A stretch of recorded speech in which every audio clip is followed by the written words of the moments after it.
أن لا إله إلا الله وحده لا شريك له وأشهد أن محمدا عبده ورسوله لا نبي بعده.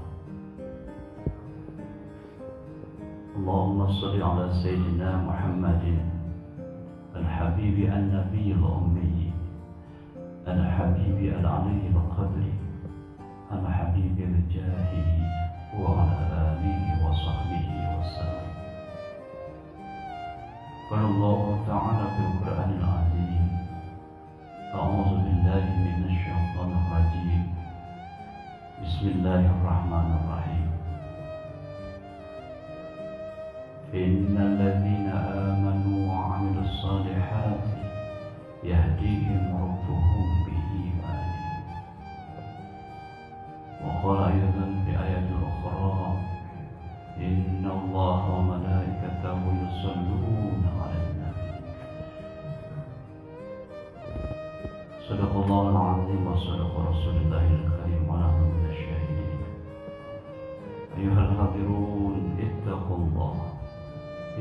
الله حق تقاته ولا تموتن إلا وأنتم مسلمون. Hadirin sidang Jumat rahimahullah, wasiat takwa senantiasa khatib sampaikan. Marilah kita bersyukur atas nikmat iman dan salat. Tidak sedikit saudara kita yang tidak tergerak hatinya untuk melaksanakan ibadah Jumat, bahkan dengan mudahnya meninggalkan perintah-perintah Allah. Alhamdulillah, kita masih diberikan kekuatan keimanan sehingga kita masih istiqomah melaksanakan berbagai amalan-amalan yang diperintahkan oleh Allah dan menjauhi segala larangan-larangan Allah.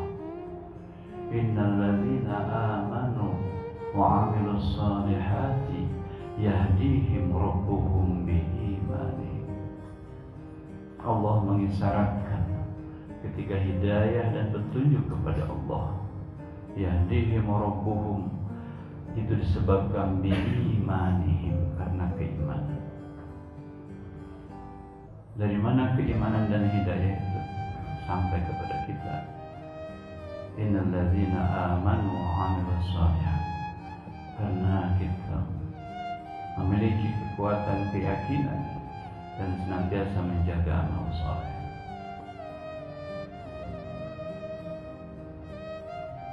Rasa syukur kita juga, kita masih diberi kesempatan di sisa usia kita dengan seluruh aktivitas dan profesi kita. Apapun profesi kita, apapun kedudukan sosial kita, apapun kedudukan jabatan kita, hakikatnya adalah sebuah ibadah, ruang-ruang ibadah yang Allah siapkan, ruang-ruang ibadah yang Allah berikan kesempatan kita. Tukang beca beribadah dengan becanya, pegawai kantor beribadah di kantornya, seorang guru dan dosen beribadah dengan cara memberikan ta'lim ilmu kepada murid-murid dan mahasiswanya. Seorang pemimpin dan pejabat, dia beribadah dengan kepemimpinannya. Para pedagang dan pengusaha beribadah melalui bisnis. Semua adalah dimensi ibadah, harus dijadikan ibadah. Karena tidaklah kita diciptakan kecuali hanya untuk melaksanakan ibadah kepada Allah. Mubazir, ketika seluruh aktivitas kita hanya dipergunakan hanya untuk kepentingan dunia. Di dalam surat Al-Baqarah diisyaratkan bahwa ada dua golongan manusia selalu berdoa begitu. Faminan nasi may yaqulu rabbana atina fid dunya wa ma lahu fil akhirah. Al-Baqarah menyebutkan, Allah mengisyaratkan bahwa ada manusia yang berdoa, Rabbana atina fid dunya wa ma lahu fil akhirah. Ya Allah, berikan kami kebahagiaan di dunia, tapi jangan di akhirat. Sepertinya tidak mungkin ada orang yang berdoa begitu. Tapi kenapa Al-Quran mengisyaratkan ada orang yang berdoa begitu? Mungkin orang ini tidak berdoa secara lisan, tetapi dia berdoa melalui tindakan dan perbuatan. Dia mengumpulkan hartanya, dia mengumpulkan kekayaan dengan berbagai cara, dengan menghalalkan segala cara. Apapun dia lakukan, di kantor, di bisnis, di kedudukannya, dia kumpulkan hartanya dengan cara yang tidak halal. Sama dengan orang yang berdoa, Rabbana atina fid dunya wa ma lahu fil akhirah. Atau ada orang yang mengumpulkan kekayaan dengan berbagai cara. Dia kumpul tumpuk, tapi dia tidak keluarkan hak-haknya, zakatnya, sedekahnya. Padahal dari setiap kekayaan yang dititipkan pada seorang akhirnya, sejatinya di situ ada titipan hak-hak untuk orang pada masakin. Ketika dia kumpulkan tanpa mengeluarkan kewajiban dan haknya, sejatinya orang ini sedang berdoa, Rabbana atina fid dunya wa ma lahu fil akhirah. Nauzubillah sama nauzubillah. Tapi ada golongan yang kedua, wa minan nasi may yaqulu Rabbana atina fid dunya hasanah wa fil akhirati hasanah wa qina adzabannar. Mungkin ini doa yang banyak diucapkan. Rata-rata semua orang yang berdoa menutup dengan doa ini, bahkan menyebut doanya dengan doa sapu jagat. Banyak orang yang membacakan doa, tetapi sedikit yang melakukannya.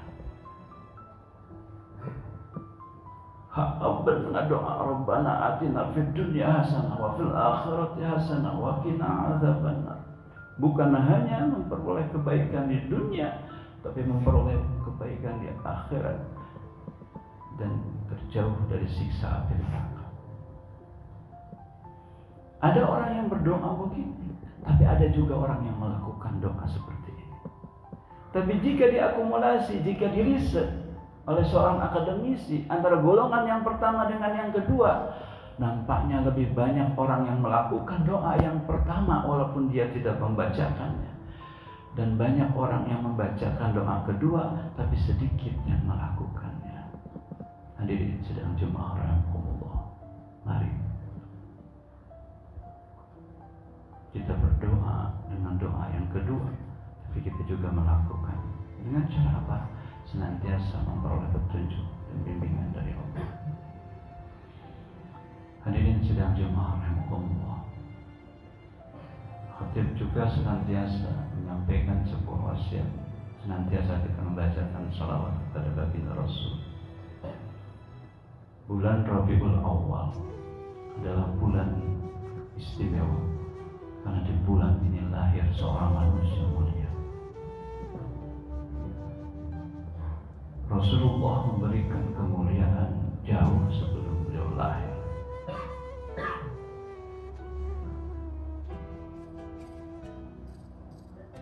Para ulama sufi selalu mengatakan, ada hadis tauhid yang selalu disebutkan Abu Ar-Razi, bahwa ketika Muhammad tidak diciptakan, maka bumi ini tidak akan diciptakan.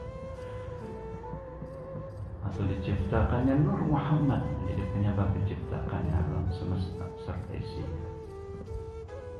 Hadirin sedang jemaah rahimakumullah, di bulan Rabiul Awal ini, tepatnya 12 Rabiul Awal tahun Gajah, adalah hari kelahiran manusia Muhammad, mulia Rasulullah Muhammad sallallahu alaihi wasallam.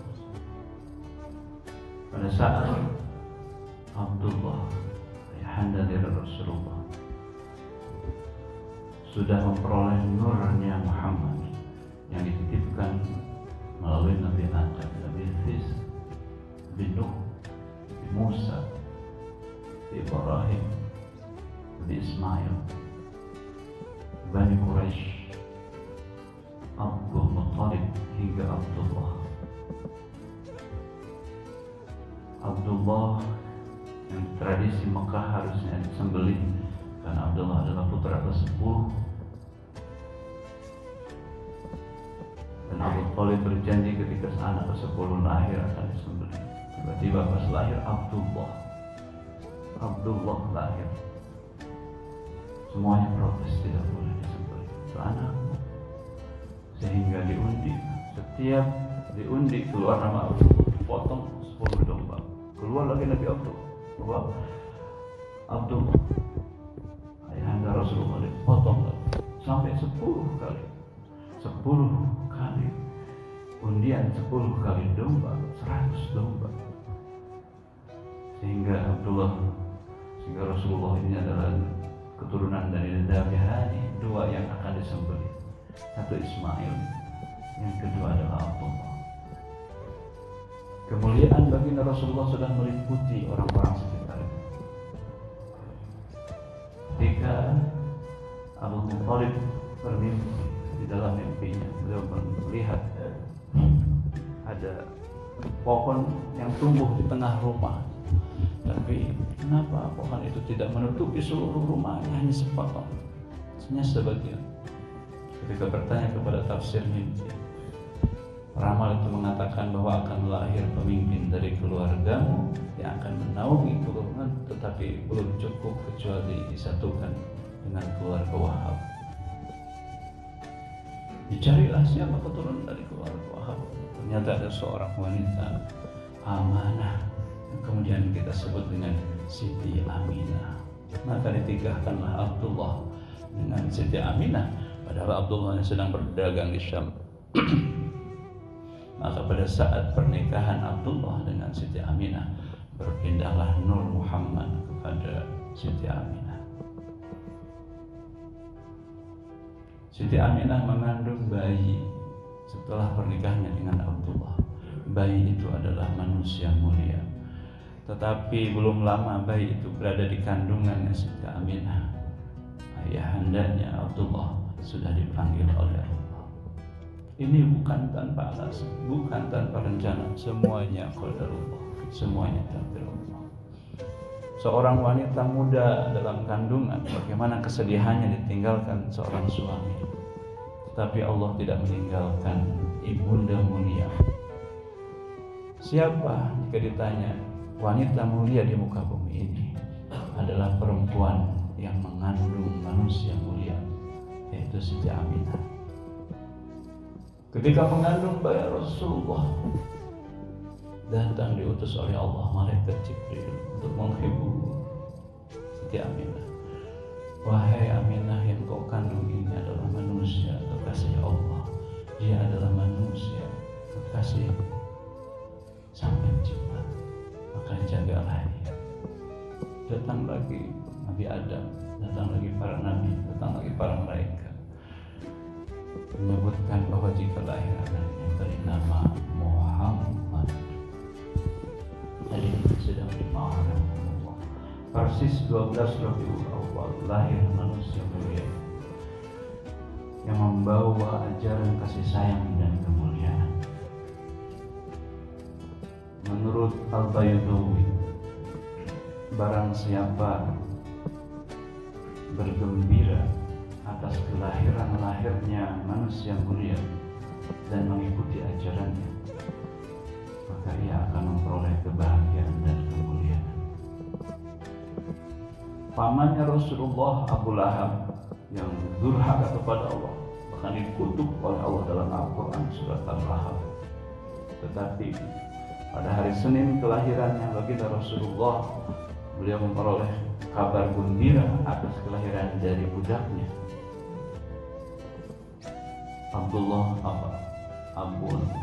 Abu Lahab memerdekakan budaknya karena kegembiraan menyambut keponakannya. Karena kegembiraan Abu Lahab yang dikutuk oleh Allah, setiap hari Senin dihentikan dari siksaannya karena gembira di hari Senin. Maka bagaimana jika kita umatnya setiap waktu, apalagi di bulan Rabiul Awal ini, senantiasa berbahagia dan bergembira. Ketika terus bergembira, kebayang bahwa Allah akan senantiasa menjaga kita dari siksa api neraka setiap saat dan memberikan kebahagiaan kepada kita. Masya Allah. Oleh karena itu, bulan Rabiul Awal ini, mari kita tingkatkan kecintaan kita kepada baginda Rasul dengan cara membacakan sholawat dan mengikuti ajaran-ajarannya. Rasulullah dalam hadisnya, "Man shalla alayya kana ma'i fil jannah." Barang siapa yang membacakan sholawat dan mengikuti sunnahku, maka dia akan bersama-sama di dalam surga. Mudah-mudahan kita digolongkan pada golongan orang-orang yang senantiasa dirindukan oleh surga, dirindukan oleh baginda Rasulullah, dan senantiasa memperoleh syafaat baginda Rasulullah sallallahu alaihi wasallam. Barakallahu li wa lakum bima fihi min al-ayati wa dzikril hakim wa taqabbala minni wa minkum tilawatahu innahu huwal ghafurur rahim.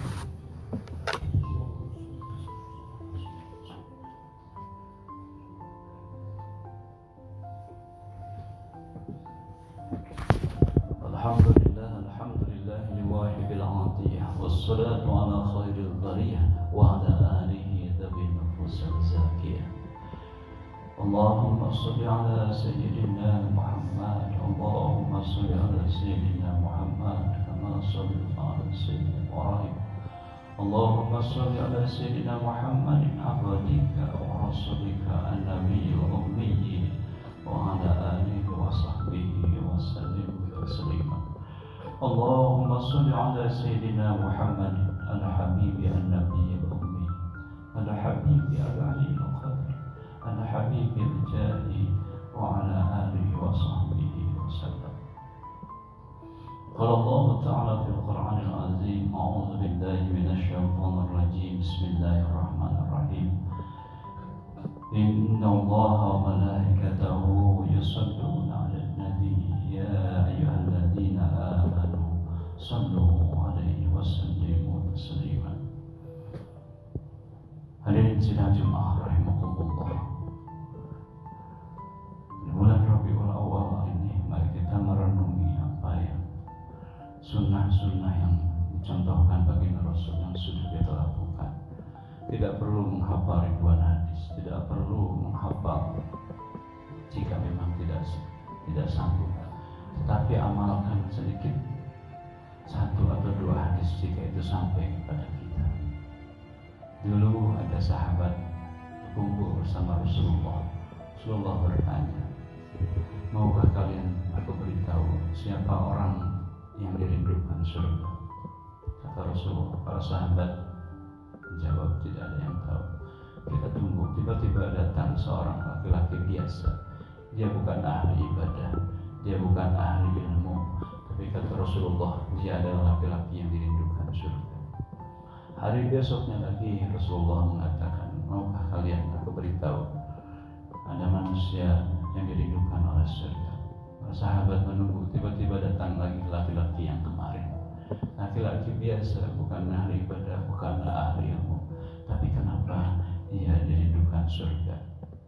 Ada sahabat yang mengikuti, bahkan menjadi intelijen, menginap di rumah sahabat ini, ingin tahu amalan apa sahabat ini sehingga dirindukan oleh surga. Padahal dia bukan ustaz ahli ilmu, dia bukan kiai ahli ibadah, dia bukan seorang sufi ahli ibadah, tapi kenapa dia dirindukan surga? Ternyata laki-laki ini dia melakukan ibadah biasa saja, fardu paling ditambah sholat sunat rawatib, tahajud biasa, nggak ada yang lebih, puasa biasa, nggak ada yang istimewa. Tapi apa yang istimewanya?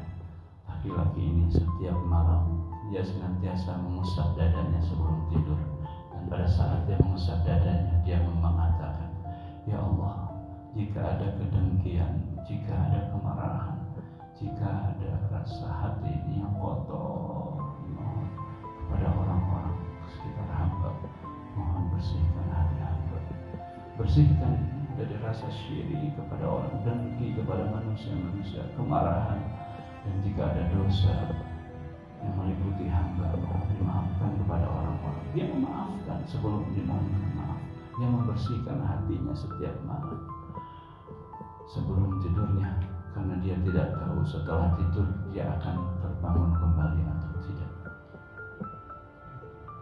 Hadirin sidang Jumat rahimakumullah, kita ikuti jejaknya Rasulullah, kita menjadi manusia pemaaf yang senantiasa membersihkan hati sampai lahir manusia-manusia yang diberikan. Dan mudah-mudahan kita dibimbing oleh Allah, ya Sayyidi ya Rasulullah, jika rahmat bulan Rabiul Awal ini adalah bulan kelahiranmu, tidak membuat hamba ini terpanggil, tidak membuat hamba ini rindu kepadamu atau merasa gembira, mohon dimaafkan, mohon kau jaga kami pada yaumil akhir nanti. Pada saat Nabi Adam berdiri di pintu surga, Rasulullah Muhammad berdiri di pintu neraka. Setiap ada umatnya akan masuk neraka, hingga Rasulullah bersujud memohon ampun untuk umatnya. Dia tidak memperoleh kebahagiaan selama hidupnya karena dia simpan untuk menjaga kebahagiaan umatnya. Maka layak kita sebagai umatnya senantiasa membacakan sholawat pada baginda Rasul. Hadirin sidang Jumat rahimakumullah, sebagai sebuah amalan dari para sufi, Syekh Imam Habib Umar Al-Hafiz selalu mengingatkan setiap hari Jumat, setiap sore ditunggu para wali, para sufi, para aulia untuk senantiasa membacakan sholawat al-ummi, Allahumma sholli ala sayyidina Muhammadin abdika wa rasulika an-nabiyil ummi wa ala alihi wa sahbihi wa sallam. 80 kali Habib Umar Al-Hafiz menyebutkan. Coba kita lakukan